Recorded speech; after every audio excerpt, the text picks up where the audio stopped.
Of all the things we talk about in reversing diabetes, of all the tools, of all of the things that can impact and influence blood sugars and our ability to have sustainable change, one of the biggest is that plate.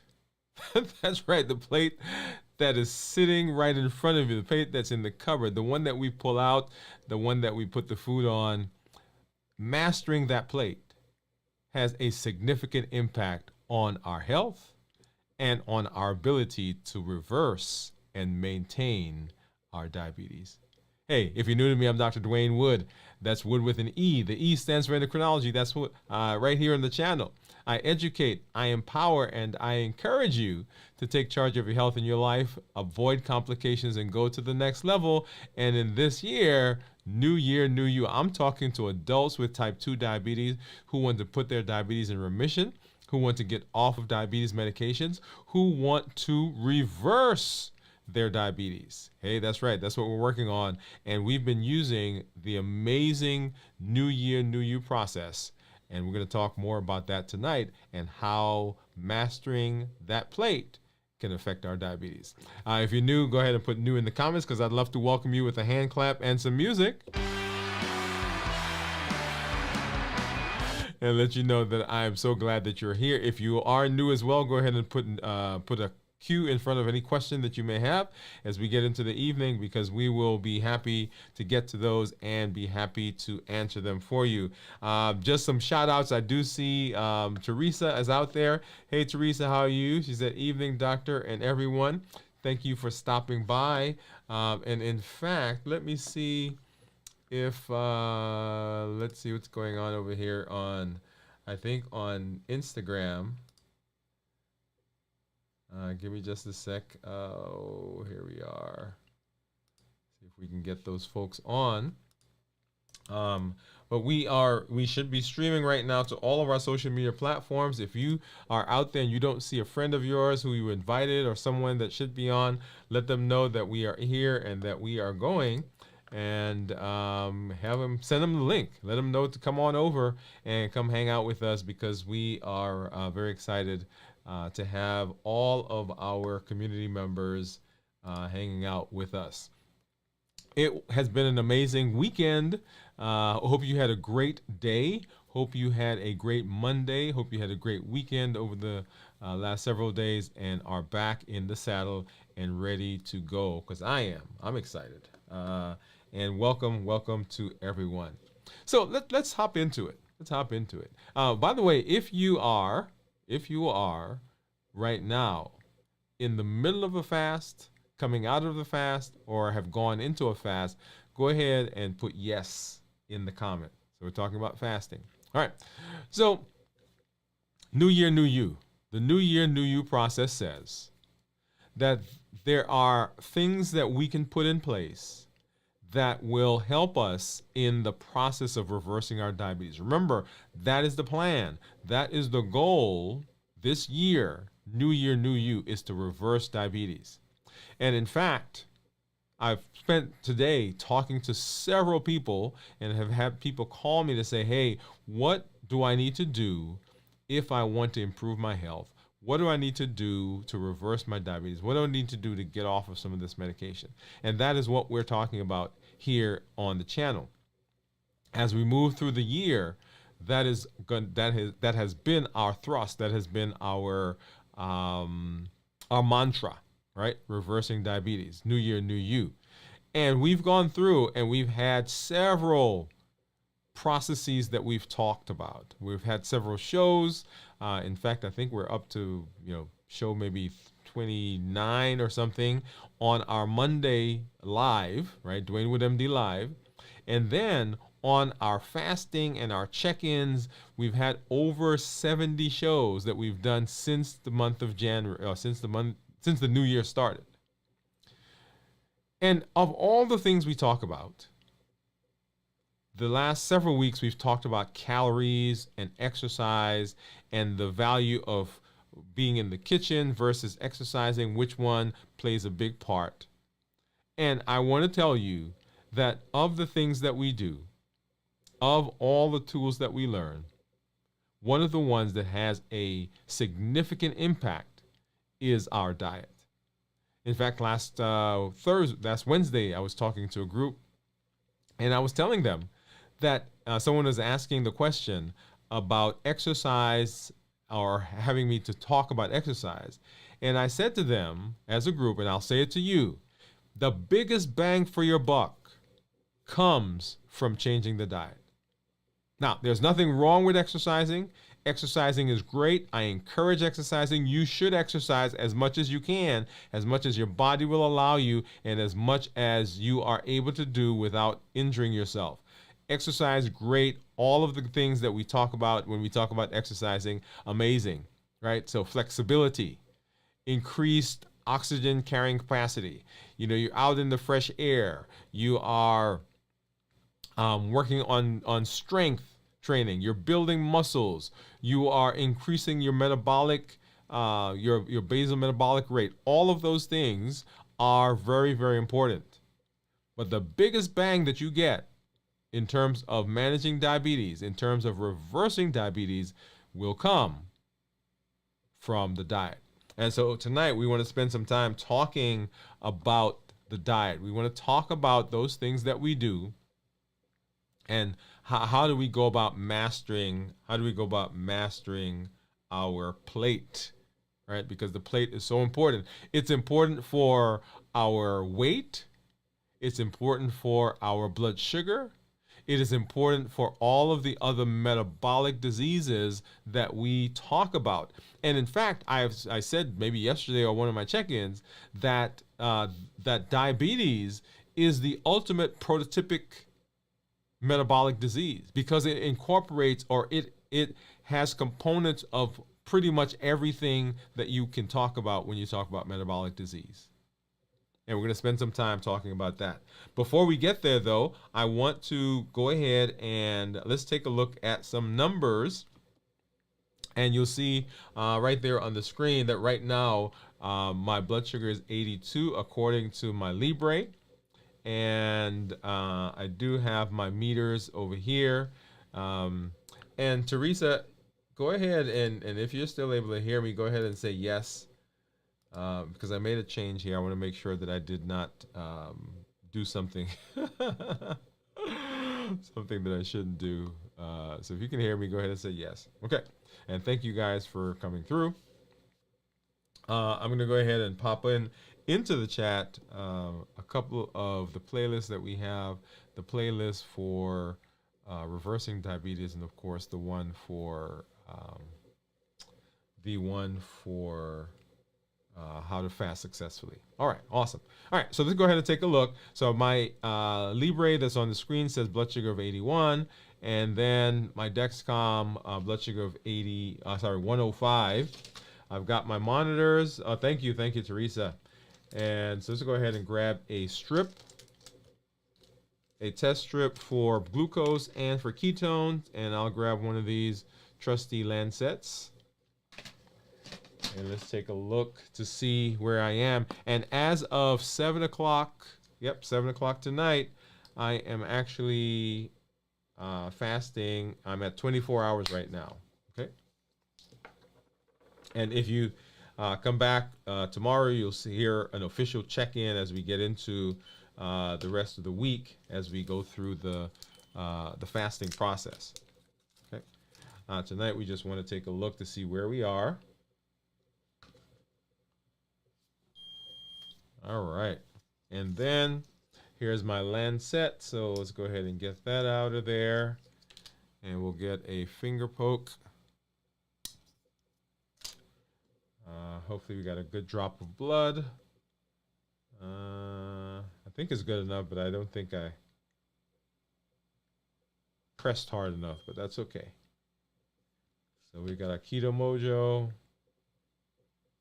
We've got the contour going. So Keto Mojo says 86. The contour says 98. And you'll recall that the Libre says 81. So 81, 86, 96, and then 106. And then what do you think my ketones are going to be, right? So officially now, 24 hours and 13 minutes. Let's go ahead and get that strip in there and get a drop of blood. Okay.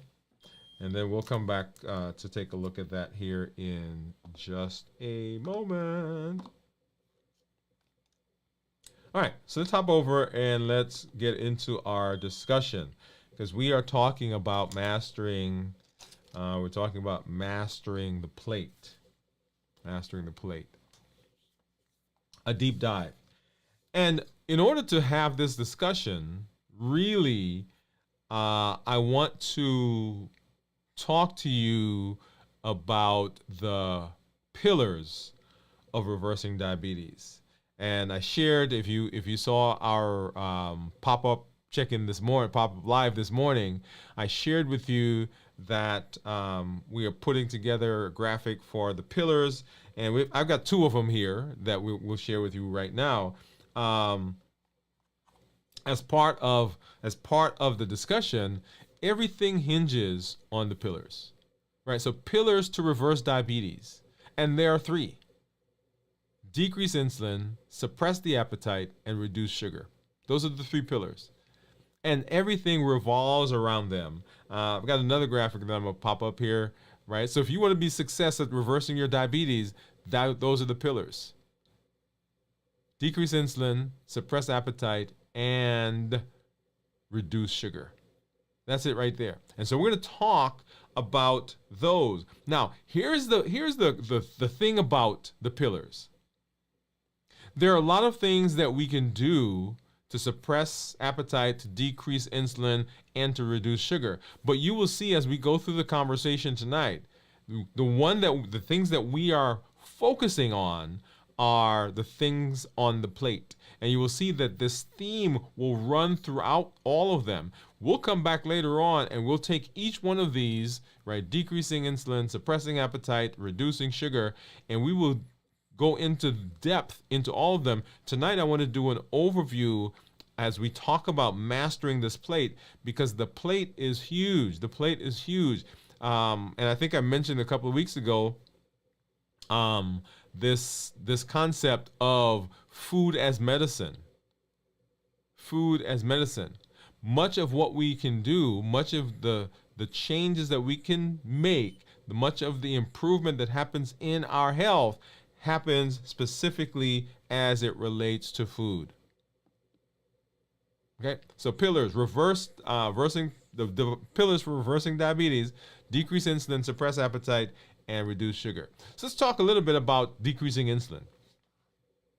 All right, and so to get more into that conversation, let's talk a little bit about insulin.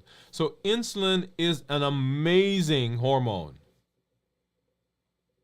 Insulin is an amazing hormone. And traditionally, when we've talked about blood sugar, and when we've talked about weight, and we've talked about metabolic disease, as I mentioned several weeks ago, we have used this calorie in, calorie out model. That is, whatever you eat versus what you minus what you burn is what your weight ends up being. And as we talk about blood sugars, if we eat too much, if we don't get rid of it, then the blood sugar goes up. That's been the theory. That's been the concept. That's been an amazing tool that we've used, and it has served us well. But I think we've got to make some changes. Because not only are there calories that are attached to the food that we eat, but this new concept of the hormonal changes that go on in the body is very important. Here's an example. If I take a young woman and I weigh her, if she gets pregnant and I weigh her a couple of days later, as a matter of fact, if I weigh her the next day, her weight has gone up. This is assuming that she's not sitting at the table and just kind of shoveling food in, right? So the question is that I'm asking, and that you should be asking, and the question that is posed is, if she has not changed the calories that she's taking in, why has her weight gone up? right? We're assuming everything else is equal, right? So it's not that all of a sudden overnight she's just sat down and she starts shoveling food. One day she's sitting at a particular weight and she conceives. And if I weigh her the next day or the next day, her weight has gone up without changing what we're eating. And the reason for that is that there are hormonal changes. There are changes that go on in the body. If I take a woman who is premenopausal and I weigh her, and somehow magically I were able to turn a switch and she becomes postmenopausal the next day, her weight will change. Not because of food, but because of hormonal changes in the body. I have patients that I see who have what we call Cushing's disease or Cushing's syndrome, or people that are being put on steroids, which is a hormone. And if I take those people who are Cushingoid, and there's a certain feature that they look, how they look.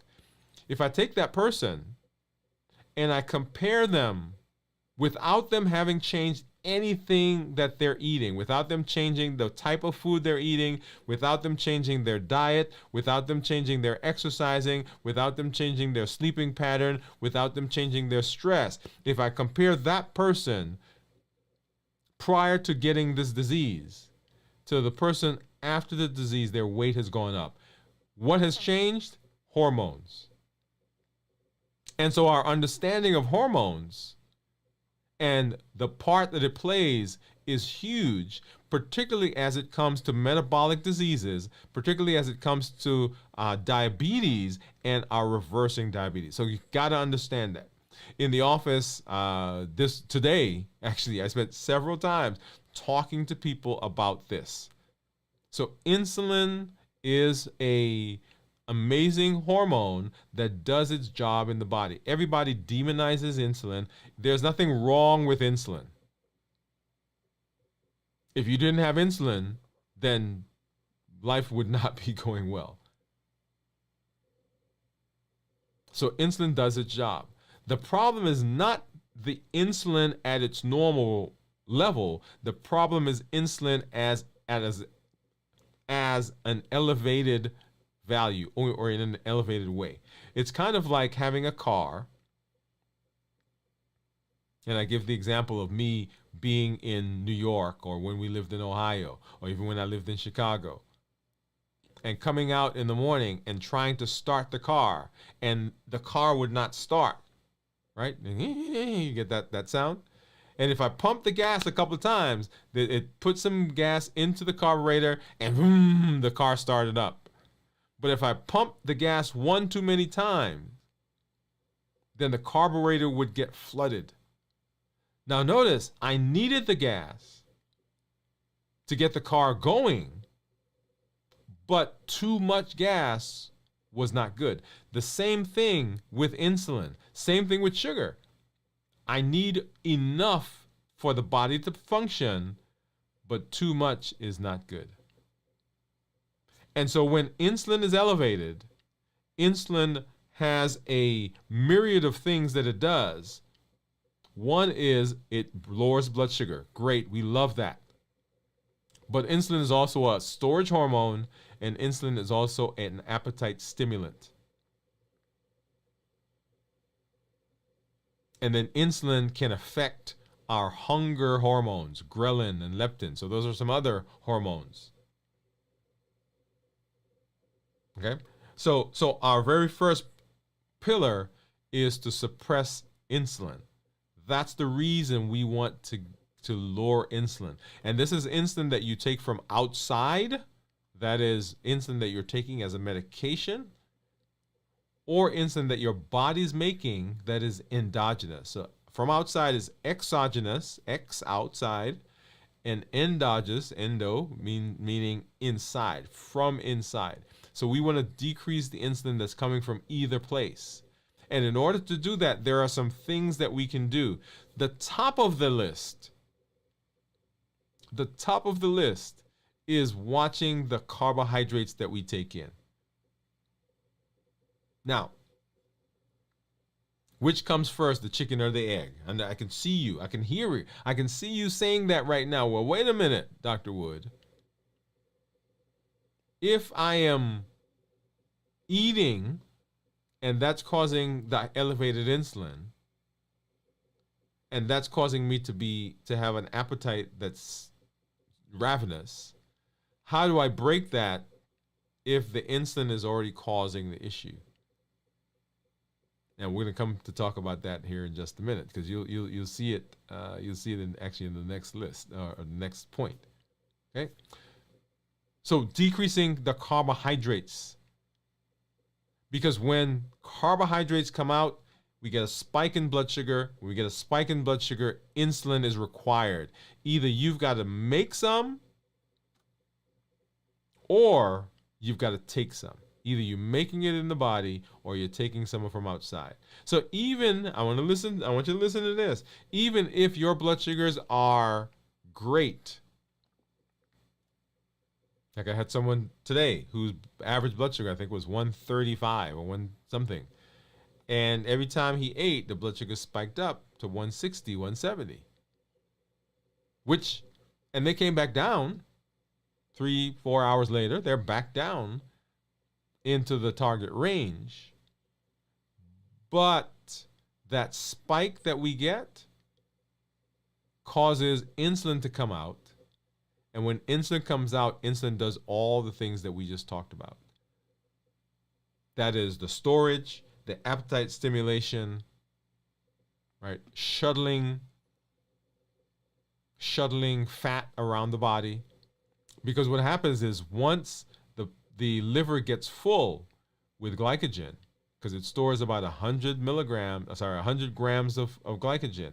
Once it's full, then any additional sugar that comes into the body, any additional carbs, can't go there. It has to go somewhere else. And so the insulin, the liver, packages it up, and then begins to shuttle it into the rest of the body. And that's called cholesterol. Yeah, called cholesterol. When insulin is elevated, insulin will decrease the ability of our blood vessels to contract. In other words, they get stiff. And it's almost now like taking a hose and running water through the hose, and then taking your finger and putting it slightly over the spout. What happens? The water starts to move faster. The water pressure goes up. That's called hypertension or high blood sugar. High blood pressure. So notice what just happened. When insulin is elevated, insulin makes us put on weight because it shuttles the stuff to storage. Insulin stimulates our appetite because it affects our hunger hormones, ghrelin and leptin. Insulin makes our blood vessels stiffer, so now my blood pressure goes up, right? You start to see the cascade. So mastering the plate by watching the carbohydrates decreases the insulin level, and decreasing the insulin level is one of the pillars that we just talked about. Okay, number 1, reduce the carbohydrate intake. Number 2, practice fasting. Because you said to me, hey, if my appetite is being stimulated because I'm eating the carbs, and the carbs are causing the insulin to come out, and the insulin is stimulating my appetite, how do I break the cycle? You break the cycle by practicing fasting. And you'll see that fasting actually hits all of the pillars here in just a minute. So practice fasting. Now, I'll tell you, those first 8 hours when you're fasting, when you start fasting after you've eaten, those first, I shouldn't say 8, maybe 6 hours, those are going to be the places where people have the most issues. Why do they have the most issues there? They have the most issues there because of our heat model, because of habit. We are used to eating frequently we are used to eating at different cues. We're used to eating from social situations and these patterns that we've gotten into. Now I'll tell you, when if you remember seeing one of my graphs for my blood sugars, and not my blood sugar, but for my weight, when I was 260 pounds, 280 pounds, almost 290 pounds, there is no way that anyone could have looked at me and said, hey, he hasn't eaten for 12 hours. He must be hungry. It's not possible, because my body had enough stores to be able to take energy from the stores and to convert it so that I can have energy. In fact, even now, and let me see if I can pull this up here really quickly. Even now, as we look at my, where is it?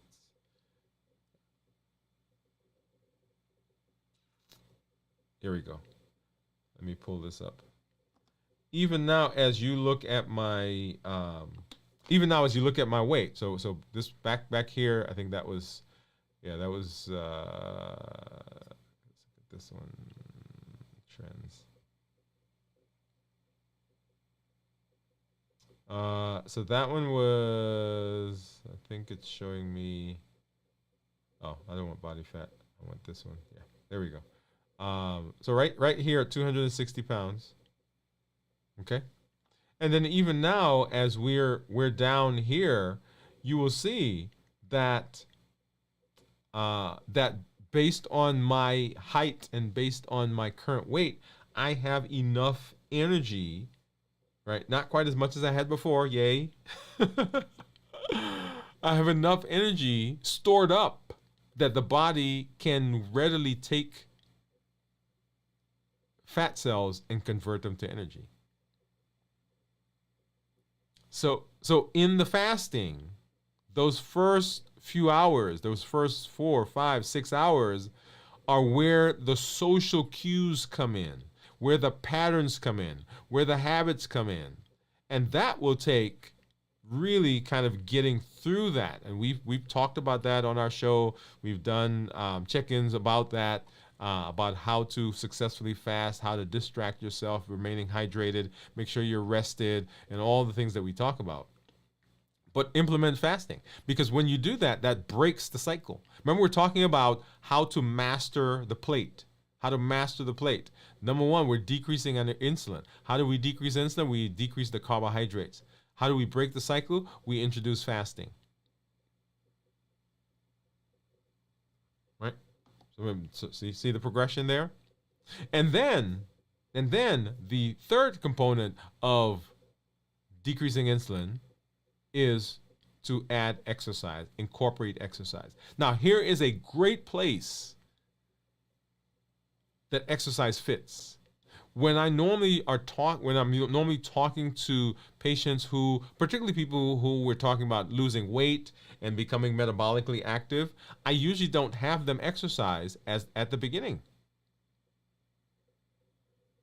But here is a great place where exercise comes in, because one of the benefits of exercise is that exercise will help you to be more insulin sensitive. It will improve your insulin sensitivity. And what does that mean? That means that if your body makes 5 units or 2 units or 10 units, whatever the number the body makes, it makes that insulin work more effectively. That is, if your body's making the insulin. If you're taking insulin from outside, exogenous insulin, it makes that insulin work better. So we've decreased the carbohydrates. As a result, insulin doesn't have to spike. We have incorporated or introduced, or we're practicing fasting. By doing that, that also decreases the insulin. And now we've added exercise, and that causes our body to become more insulin sensitive, so we don't have to take as much insulin. So pillar number one is decrease insulin. Because if we can decrease insulin, all the things that go along with insulin improve. Pillar number 2 is to suppress the appetite. Suppress the appetite. Now, here is a place for us to talk about suppressing the appetite and what that means. Most of us, if our appetite wasn't stimulated, could go without eating. And when I say go without eating, I'm not even talking about fasting right now. I'm talking about just regular, in your regular day. Right? In fact, for many of us, we go through the entire day without eating because we're busy, right? We've got that project we're working on. We've got that thing that we've got to go do. We've got the shopping that we need to do this evening. We got the folks who are coming over, so we've got to go get some food. We got to clean the house. All of those things are happening, and usually we're not thinking about food. But the moment we become not as busy, things start to slow down, right? The fatigue sets in. Now there's a little bit more stress because you've gotten all the supplies and you get to the house and you realize, okay, they're coming tomorrow, or Thanksgiving is tomorrow, or the party is tomorrow, or something happens, and immediately the emotions come up, and the emotions begin to stimulate the appetite. So were it not for the appetite, most of us would be able to get through and be successful at improving our metabolic health. In fact, I was talking to a patient client of ours years ago who's had some very good success. You can go actually to our website, Dwain Woode MD, and you can actually read the comment that she says there. And because we were talking about losing weight. And she said to me, and this is what she said in the quote, she said, I said to Dr. Woode, if you can suppress my appetite, then I'll lose weight. And for many of you, that's what you're saying. It's like, yeah, I would have great blood sugars. I wouldn't have high blood pressure. I would not have a weight problem if I could control my appetite.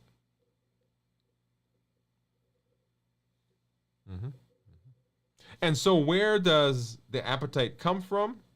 Where does the appetite come from? The appetite is that thing that's given by a lot of the heat model. Remember, we are sad, we're depressed, we're tired, we're fatigued, we're bored. Now, here's one that most people don't think about. We often think about those negative emotions as the triggers for pushing through our desire to be healthy in terms of our food. Remember what we're talking about mastering the plate. We always think about those negative emotions: depression, anxiety, frustration, fear, right, on and on and on. But here's one, or here's an idea. It is not that those emotions are happening that poses the problem. It is that we have not learned effective emotional management. Ooh, whoa. I gotta come up and look at this one, right? So it's not that we have the emotion that's the problem. Because we all have emotions. We all get angry. We all get frustrated. We all get tired. We all feel bored. But it's that we've not learned to manage those emotions. Let me give you an example. I remember being with my family, being with my friends, and having a great time. We went out to dinner, we may have gone to somebody's house, we went to a game, we went to see a movie, whatever it was, and coming home and just being so full of joy, being so happy, just having been around people, right? That I came home and I sat and I ate a quart of ice cream, or I made that sandwich, or I had the chocolate, or I had the cake, or I had the cookies, and I have the bottle of juice. Not because I was angry or tired or bored, but because I was happy. And many of us, the emotions, the intensity of the emotions, we're not able to function. We're not able to manage the emotions. The other thing is, the other side of that coin is that not only do we use food or the plate to buffer the emotions, and that's what that's called, right? So you feel an emotion and you don't want to feel it, so you buffer it, right? So you do something else. But we also use the plate to avoid the emotion. Like, there are people who tell me all the time, and they say, no, my life is great. I'm not depressed. I'm not angry. I'm not frustrated. I'm not, and they go through the whole list of all the emotions. And I need to get a sheet up here with emotion words, right? And they're going through and say, yeah, that's not where it's going on with me. But the question then comes, if that's the case, and there's not a medical reason, why do we eat?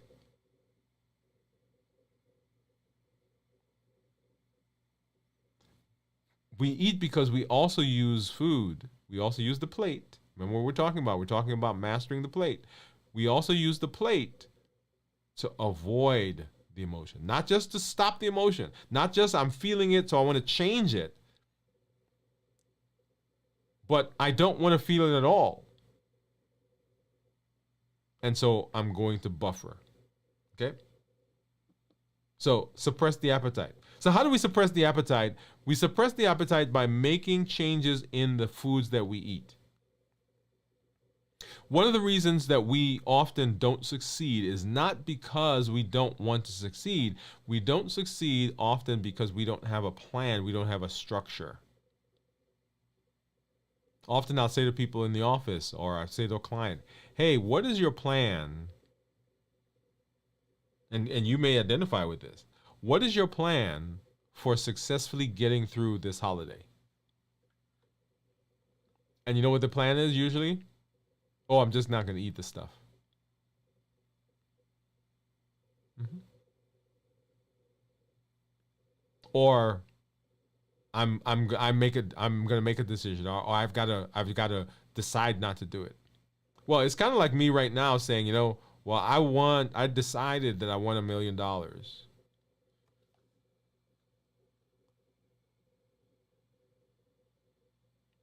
Oops, guess what? $1 million didn't just drop out of the sky. I have to have a plan. If I want that $1 million, I need to have a plan on how I'm getting that $1 million. So if we want to be successful, we got to have a plan. And part of the plan is to plan the things that we are going to use, in this case, to suppress the appetite. Number one, high fiber foods. Right? Remember we're talking about mastering the plate. Because ultimately, mastering the plate helps us New Year, New You, right? So that's where this is all hitting. New Year, New You, but mastering the plate. So mastering the plate means that on the plate, in the foods that we're eating, high fiber foods. That goes to say, then, that the foods that we are eating are not as refined as the ones we currently eat, or the foods that we will eat are not as refined. Because when we talk about fiber, we're talking about, remember that idea of whole foods? So things that have a lot of fiber blunt the absorption of sugar. And when it blunts the absorption of sugar, first of all, we don't have the spike in insulin. Because we don't have the spike in insulin, then insulin doesn't mess up our ghrelin and our leptin, which is our satiety and hunger hormones, and our appetite is not as ravenous because we've had fiber. And there's a whole list of foods that we've talked about, and we may come back and do that again. So number one, include fiber. Have fiber in your meals. Change your meals. Add some fiber in there. Don't say, okay, it's going to happen. No, you have to plan that in the meal, I'm going to have something that has fiber. Number two, protein rich foods. Protein rich foods. Once again, getting to this idea of minimizing the processing. Protein rich foods. Because that protein, along with the fiber, will blunt the absorption of the carbohydrates, of the sugar. If we do that, then we decrease the insulin. And once again, the insulin is that switch that stimulates the appetite. And then number three, healthy fats. So here's an interesting, in the old day they used to say, hey, I'm going to have a snack at night. It's cookies and milk and cookies. Well, there actually is some science to that, because if you take carbs and fat and you eat them together, then you don't get as big a rise in your blood sugar level. Yeah. And you get a delayed response, actually. All right, so you don't get the biggest rise and you get a delayed response. It's kind of like eating pizza. Dough, carbs, cheese, fat. When you eat those together, then your blood sugar will go up, but it doesn't go up right away. It kind of goes like this, right? So gradually comes up. It's kind of like, for some people, ice cream. Sugar, and fat, milk. Put them together, you don't get as big a strike. Now, the issue with ice cream is that the sugar that's in there is so fine that as soon as it goes into your mouth, as soon as it gets into your mouth, then all of a sudden it absorbs and the blood sugar goes up. All right, so those foods that don't have that highly processed or ultra processed processing, then they don't cause as big a spike. So number one, fiber. Add fiber to your meals. Number two, protein-rich foods. And number three, healthy fats. Pillar number two. So number one, decrease insulin. Number two, suppress the appetite. And then our third pillar for reversing diabetes, and our third pillar really for mastering our plate, mastering the plate, is to reduce the sugar. Reduce the sugar. Yeah. And notice, again, on that list, whole foods. Prioritize whole foods.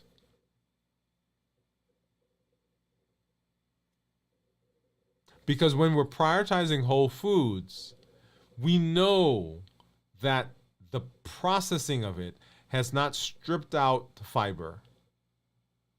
It hasn't ground those molecules so finely that as soon as it touches my lips or my tongue, that automatically I get absorption. It hasn't bleached out. It hasn't crushed out. It hasn't boiled out the vitamins and minerals. Right? So prioritize whole foods. Avoid added sugar. One of the shows that I have on my list for us to do is for us to do a show where we're talking about looking at labels. In fact, on my website, I have a course. It's called Sugar Busters. I think we've really recently rebranded it or renamed it. Called Sugar Busters, but it walks you through the where sugars are, the hidden names for sugars, how to read them, how to read a label. That's very important because sometimes they can be it can be tricky. Right? So avoid added sugar. Now, let me pause here and let me say, for any of you who are watching right now, and you're thinking to yourself, man, that means I can't ever have whatever again. And I want you to know that's not what I'm saying. In fact, you will never hear me say to you, that there's something you can't eat.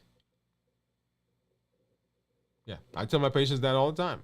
I'm not the food police. What I will say is that you've got to have a plan for what you're going to eat. That is, you can't just eat a gallon of ice cream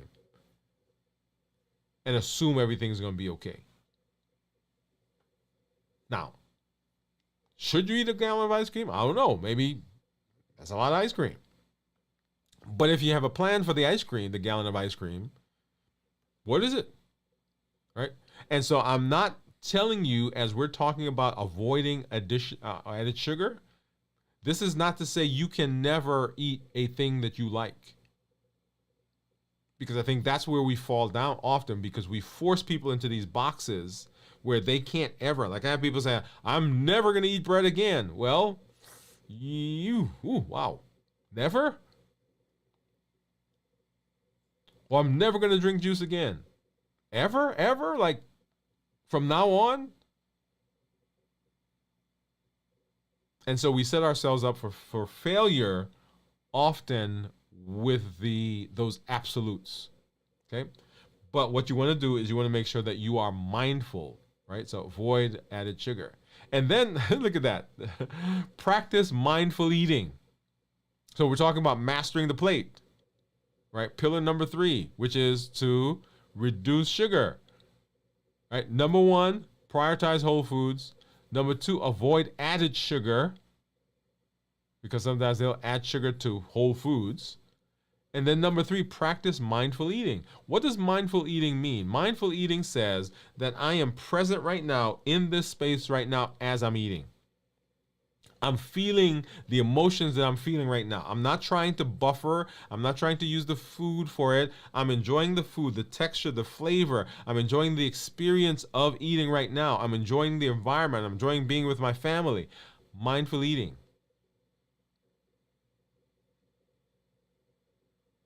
And if you are able to do that in that process, that reduces sugar. And it allows us to master that plate that's in front of us. So how do we master the plate? How do we master the plate? We do the same things that we talk about when we're talking about reversing diabetes, because that's the ultimate metabolic disease, y'all. We decrease insulin. We suppress the appetite. And we reduce sugar. Because if we do that, then we are successful at mastering the plate. And ultimately, that's where we want to be. Mastering that plate.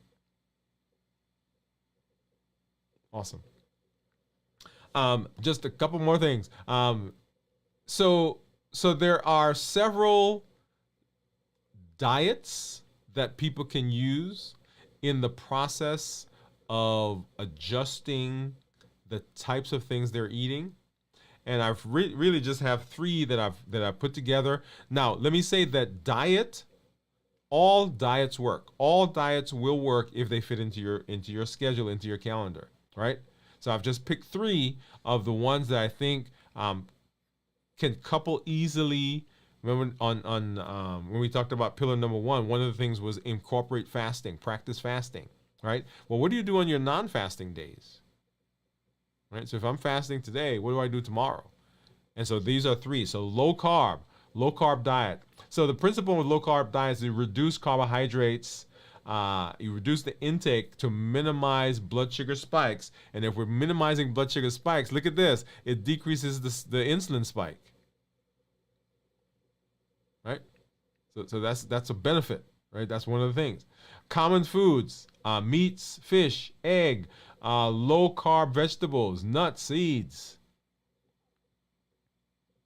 Benefits is that it can reduce blood sugar, right? So we don't get that spike. It promotes weight loss, and it improves insulin sensitivity. Because if you're not putting in that big load of carbohydrates, then the insulin that you have on board works better, because there's not a big burst or big spike in sugar, so the insulin that you have works better. One of the challenges is that it can feel restrictive. And that's what we're just talking about. For people who are not allowing themselves to be flexible, it can be very, very restrictive, and people may not end up staying on it because they feel that they're being right. Everything is being controlled and suppressed. And I've said to you, and maybe I've said it, and you may not. Maybe you've heard it, and you may not have paid attention to it, but that's okay. I'm gonna say it again. This process and the fasting that we do, and New Year, New You, and all the things that we learn is both physical, emotional, and mental. I shouldn't say both, but all three: physical, emotional, and mental. And so it starts here. That's why the very first show that we did at the beginning of the year was to figure out your why. Because the why drives us. Right? That's a whole nother conversation. All right. So the next diet is the Mediterranean diet. A lot of people out there are doing this, and now we're talking about, okay, what other things can you couple as we're talking about changing that plate, maximizing the plate, mastering the plate. We already talked about minimizing insulin. We talked about suppressing the appetite. We talked about reducing sugar. But here are some things that you can use, right? So in this instance, we focus on whole foods. Here you go. There's that word. Healthy fats and moderate proteins. It emphasizes fruits, vegetables, whole grains, nuts, seeds. All right, and you'll see some of the common foods there. Benefits: it improves cardiovascular health. It's one of the ones that people push to improve cardiovascular health. Now, why does it improve cardiovascular health? Because it improves metabolic disease, because, right, it's a metabolic syndrome. It's a metabolic disease. It reduces inflammation. Yay, right? Because remember, all of these processes are inflammatory. It is sustainable and easy to adhere to for long term. So because you're not really restricting, well, let me say you are restricting some things, but people tend to do better with this than they do with something like a low carb. Challenges, right? It may require more meal preparation and cooking, and it can be higher in calories. So some people who are doing Mediterranean diet, sometimes they will have higher cholesterol. But there's another conversation to have about cholesterol, because remember, not only does the fat in your food affect cholesterol, but the carbs will affect cholesterol as well. And then the plant-based diet, right? It emphasizes whole plant-based foods. Whole foods, there it is. Whole plant-based food. Minimizes or eliminates plant products or animal products. All right, we're talking about vegetables, fruits, whole grains, legumes, nuts, seeds. Now, I'll make a comment here for you, and you may have already realized this, that sometimes it can be a little challenging to manage sugars as a plant-based person, right? Because everything you're eating has carbohydrates. And so you're going to have to be mindful, be careful as you're putting your meals together, right? To be intentional about not having a lot of starchy vegetables or the fruits that are high glycemic index. Right? So berries, non-starchy vegetables are the ones that don't spike the sugars and so forth, okay? So not that it cannot be done. That's not what I'm saying. But you're going to have to be mindful and be careful as you're putting your meals together. Benefits: improve blood sugar control and insulin sensitivity. There it is right there. Right? So decrease insulin. It's high in fiber and antioxidants. So fiber, once again, one of those things to suppress the appetite and blunt the sugar spike. It promotes weight loss and reduces risk of chronic diseases. What chronic diseases? All the ones that we've been talking about. Polycystic ovarian syndrome, non-alcoholic fatty liver disease. All right, so there they are right there. Hyperlipidemia, coronary artery disease, obesity, non-alcoholic fatty liver disease, metabolic syndrome. All of those things get better as a result of dealing with metabolic diseases. Yep. So plant-based, plant-based diet. Let's see. What are some challenges? It may require more meal prep, right, and cooking because you can't just grab something off the shelf. And it can be higher in calories depending on how you're doing. And this one is actually if you're not paying attention to portion sizes.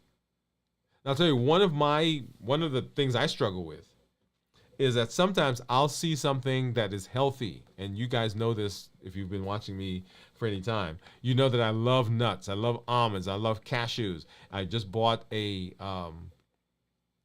from Sam's, one of those big thing of mixed nuts, and I thought this was going to be my solution, right? Because I wasn't going to eat because it has almonds and walnuts and all this other stuff, macadamias in there. I even got some pistachios and mixed them up in there. So I thought I wasn't going to eat a lot of it, but guess what?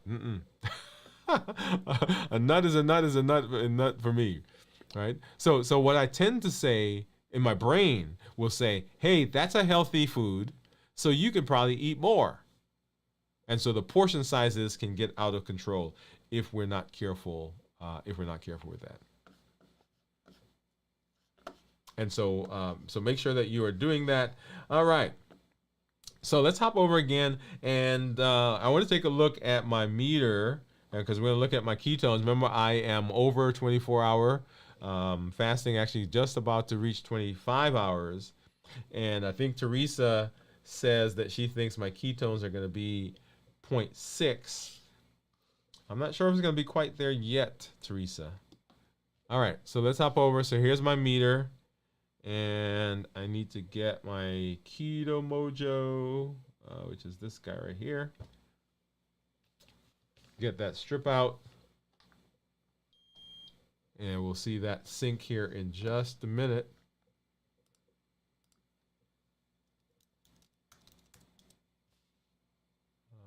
Let's see, let's go ahead and hit the button to get it to sync. And you see it says scanning, and it'll pull all that information over here in just a minute. There we go. All right. And so 86 was the blood sugar, and 0.1 was the 0.1 are the ketones. And so remember that ketones that are less than 0.5 are considered normal. 0.5 to 1.5 is considered nutritional ketosis, and then above 1.5 is considered therapeutic ketosis. Okay, so right now I'm in normal, right? So I've been eating this weekend, and so I would expect here in another, and just at 24 hours, by the way, right? If you remember, if you've watched our check-ins, just at 24 hours is when the glycogen stores are depleting. So just as I was getting on the show, it's 24 hours, and so that's just when these things are going away. Okay, and so ketones less than 0.5 considered normal, 0.5 to 1.5 considered nutritional ketosis, and over 1.5 is considered therapeutic ketosis. All right. Let's see. So once again, if you have questions, go ahead and pop those in there. 1.6 is my ketone. So Steve, my man, Steve just popped in, and Steve says that his ketones right now are 1.6.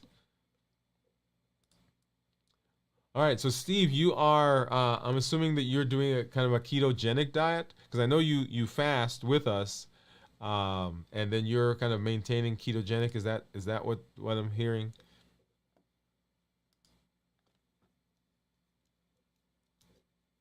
Go ahead and pop that. If that's the case, you go ahead and pop those in there.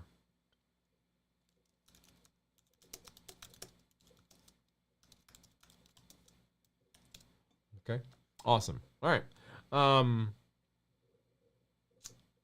One of the features that we've added to the channel, if you have been kind of paying attention, is our This Week in Review, which comes out on Sunday morning. at 6 o'clock in the morning. So make sure that you get there and pay attention to that, because that is not just, but that is a special feature that we've just added to the show, to the channel, that allows those of you who may have missed the live. We do a recap on those, and people have been commenting about how they've liked that, and so I'm excited about that as we move into the rest of the year. Okay, all right. And this is a great place for us to do our thought of the day. So let's go ahead and do that right now.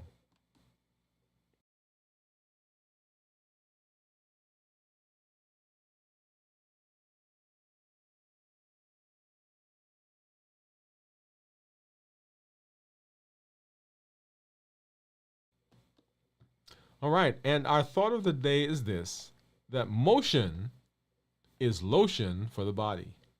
Motion is lotion for the body. Movement is essential for maintaining health and vitality.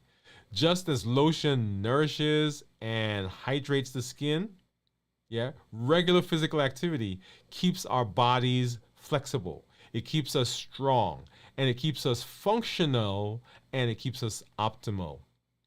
Embrace daily movement to enhance your well-being and support your journey in recovering and reversing your diabetes. Remember, every step you take is a step towards a healthier, more vibrant you. Keep moving. But not only is motion physically lotion for the body, but motion in terms of our mentation, in terms of our education, in terms of our emotional being, motion is lotion for the body. We can become so stagnant. We can become so depressed. We can become so discouraged that we don't move. And when we don't move, then the body becomes stiff, the brain becomes stiff, the personality becomes stiff. We can become so stiff that it impacts the rest of our bodies, impacts our health. This is not just a single component, right? So it's not just that we're dealing with the physical. The physical, the mental, and the emotional, they are intertwined. When one is not functioning well, then it affects the entire system. And so just like we are moving physically, and one of our challenges has been to incorporate some exercise into your daily routine. Just like we are moving physically, just like we are trying to be healthy with our physical body, we want to be healthy also with our mental body, with our emotional body. We want to be in motion with our academic, with our professional bodies as well. There are some things that you want to do, some things that you've been planning to do, some things that you've been thinking about, dreaming about, that they're stagnant, they're on the shelf. And I want to encourage you right now, just as we are saying get up and get out and incorporate that activity physically, I want you to do the same thing mentally, emotionally, professionally, wherever you find yourself. Remember, motion is lotion for the body, and that is our thought for today.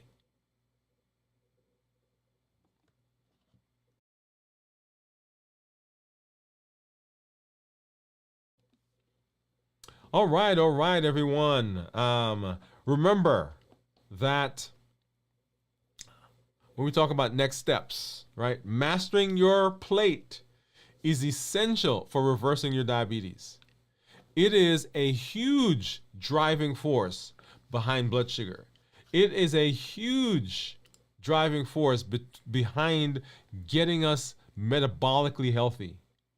You want to implement strategies, as we've talked about, to decrease your insulin, to suppress the appetite, and to reduce sugar. Those are the pillars of reversing diabetes. Decrease insulin, suppress appetite, and reduce sugar. This goes a long way in mastering that plate. And you want to make small changes.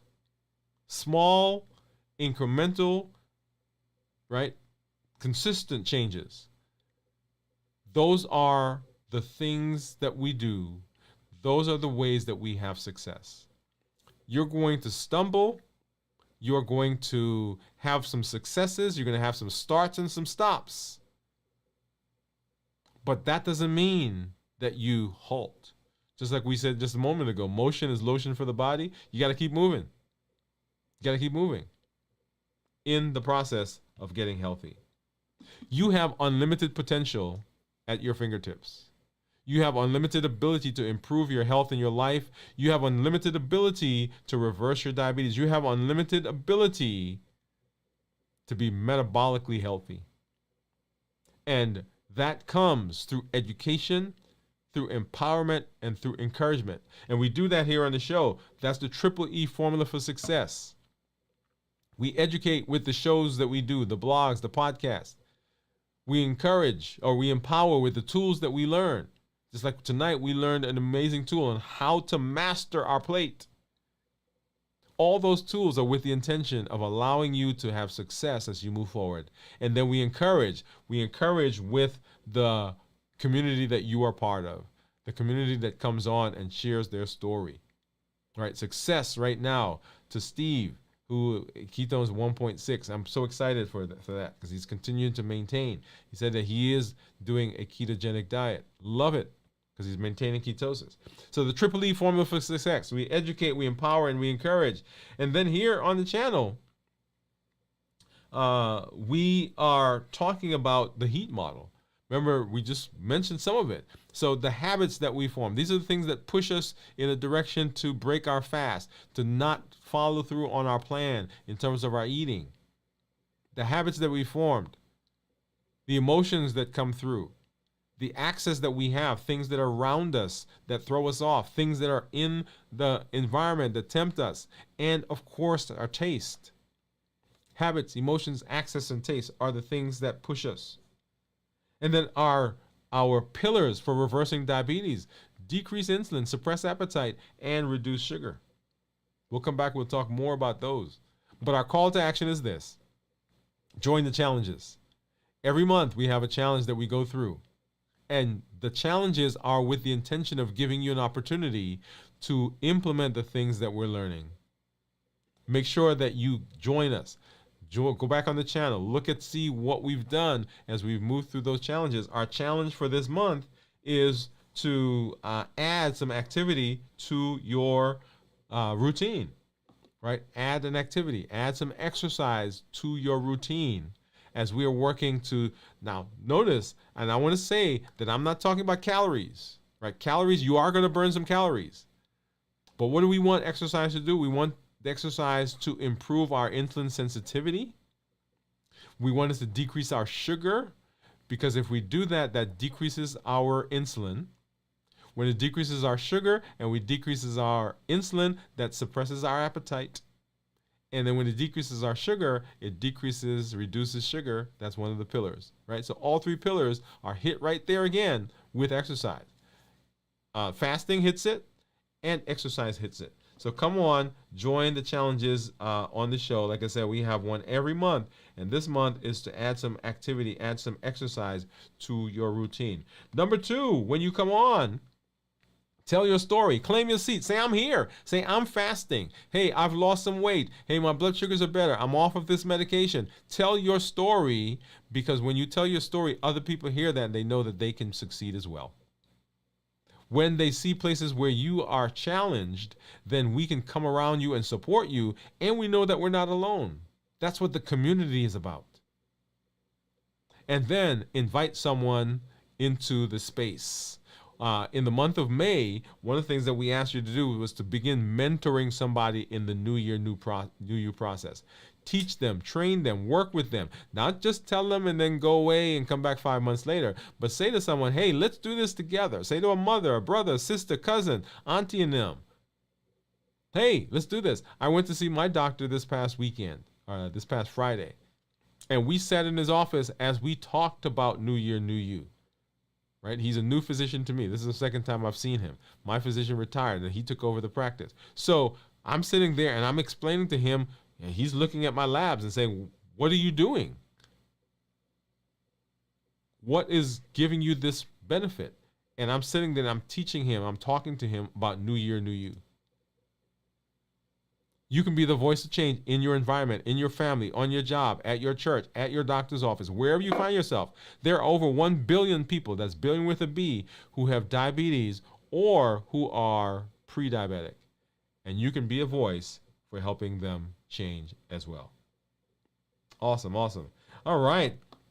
So as I always say, I'm excited that you are here, excited to see you in this space, and excited for all the benefit that you are getting in your life and the successes that you're having.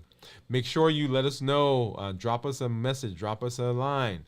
For those of you who are out there, coming in the month of August is our 4-year anniversary for this channel. 4-year anniversary for Dwain Woode MD. If you have had some successes, I would love for you to videotape yourself, maybe 1 or 2 minutes telling your story about the changes that you've had. Send that in. We're going to air that on the anniversary day, right? It's coming up on August. We'll tell you it's going to be August 16th. But go ahead and send those in to me. We're right about a month now out from that date. So 4 years being here, 4 years being in this space with you, and I'm very, very excited. Well, we will come back and we will check in again starting tomorrow as we continue our fast. And we're right now a little over 25 hours and 14 minutes in this week's fast. As I always say, this is Dr. Dwain Woode. That's Wood with an E. The E stands for endocrinology. Here on the channel, I educate, I empower, and I encourage you to take charge of your health in your life, avoid complications, and go to the next level. And in this year, new you. So I'll see you tomorrow to check in. Sunday morning, 6 o'clock for This Week in Review. And then for our live show next week, Dwain Woode MD Live, right here at 7 p.m. Central. Good night, everybody.